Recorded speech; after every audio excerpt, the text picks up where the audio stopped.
Hi guys! So for today, ang gusto natin kausapin ay ang mag-asawa naman. So, as a husband and wife. So, last time, di ba, yung magulang, tapos yung anak. Ngayon naman, mag-asawa naman.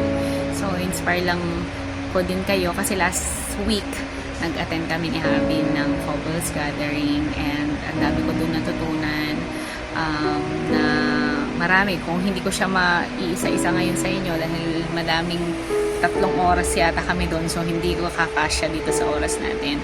Pero ang gusto ko na lang i-share sa inyo is yung verse coming from Ephesians 5 verse 22 to 27 yun. Ito yung tungkol dun sa commandment sa asawa, sa wife, at sa husband. So for the wife, we are commanded to submit to our husband as to the Lord. For the husband is the head of the family, as Christ is the head of the church. So, di ba? Si husband doon ay inalitulad siya kay Christ na head. So, if, di ba, as church, sa church natin, di ba, sino ba yung head natin? Sino yung pinaglilingkuran natin? Si Christ. So, sa atin ding mag-asawa, kinuman tayo na mag-submit sa ating husband bilang siya yung head natin. Mahirap siya, lalo sa akin. I'm a dominant woman. Nung dalaga pa ako, gusto ko ako yung nasusunod kasi maaga kasi ako naging independent. So, independent woman, dominant woman. So, nung nag-asawa ako, kamusta? Diba? Gusto mo, ikaw hindi pwedeng under ka ng isang batas. Pero, nung natutunan ko, as I go along and study the Word of the God, yung mga commandment niya sa atin bilang babae or bilang asawa, we should submit to our own husband. So, alam niyo yun, para walang gulo, kailangan lagi tayong makikinig din kay husband. So, I'm not telling na perfect si husband kasi may ang commandment naman kay husband is ganito. Husband, love your wife. Nandun din siya sa verse 22 to 27. Love your wife as Christ, yung head, love His church and His body. Diba? So, ito ay give and take relationship. This is not just a one-sided love. Si husband, mamahalin niya ang kanyang asawa kung papaano niya mahalin ang kanyang sarili. So, siguro, ikaw bilang tao, hindi naman mo, alam mo yun, sisirain yung sarili mo or mapapahamak yung sarili mo, mamahalin mo siya. At ganun ang pagmamahal na gagawin mo sa asawa mo. So, as wife naman, tayo naman ay magsasubmit, makikinig kay husband. If meron kayong mga decision making, syempre, dumulog tayo sa ating mga asawa.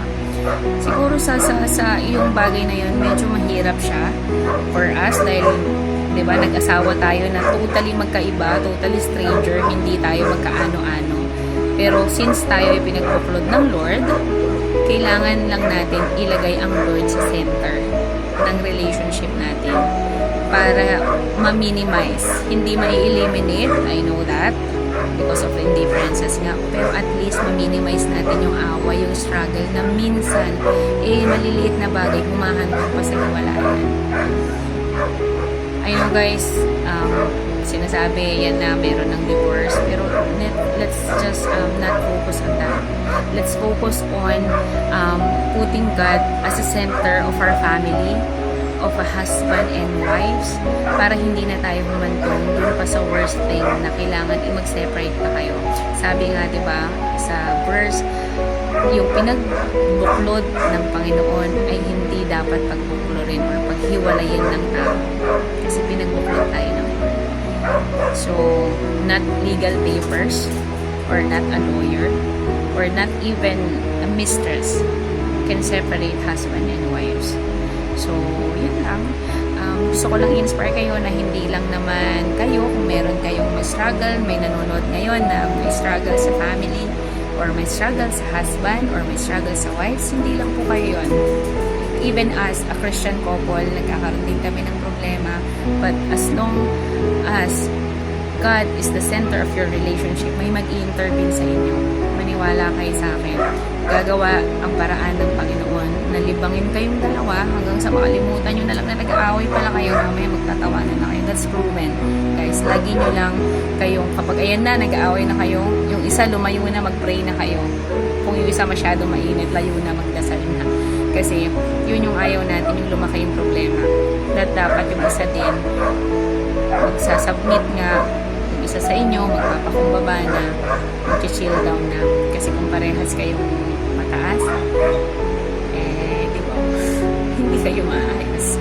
So, ayun lang guys, sana na-inspire ko kayo, and kung saan man makakarating tong video na to, as much as possible, ngayon pa lang, isa na sa inyo yung mag-talk, mag-do the talking, do the ano yun, magpakumbaba na ang isa sa inyo, lalo na kung sa mga panahong ito is naka-experience nyo na yung struggle sa mag-asawa at sa tingin nyo is talagang lumalamig na. Ipag-pray nyo yung relationship nyo, and I'm praying na if nahihirapan man kayo mag-submit, the Lord will touch your heart. Turuan ka niyo mag-submit sa husband mo, and you husband, if nahihirapan ka mahalin ng asawa mo for whatever reason, sa ugali or anuman, I'm praying na palambutin ng Lord ang heart mo and see all the good things sa iyong asawa. Ayun lang guys, sana na-inspire kayo, and I encourage you to read your Bible, to know more about our God, to know more about Jesus, kung anong kaya niyang gawin sa'yo, sa iyong pamilya, at lalo na sa inyong mag-asawa. Yun lang guys. Thank you. Bye-bye.